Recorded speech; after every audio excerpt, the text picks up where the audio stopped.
Сәлем достар. Өткендегі бөлімдегідей біз неге программалар жүктелмейтін себебін тағы да анықтайтын боламыз. Ал мен сіздерге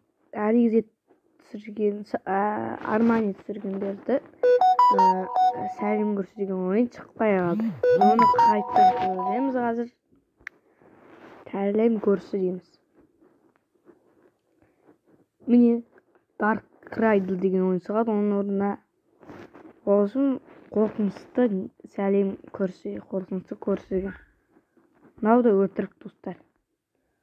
Бұл басқасы ойын. Сендер GTA 5 деп келесіздер.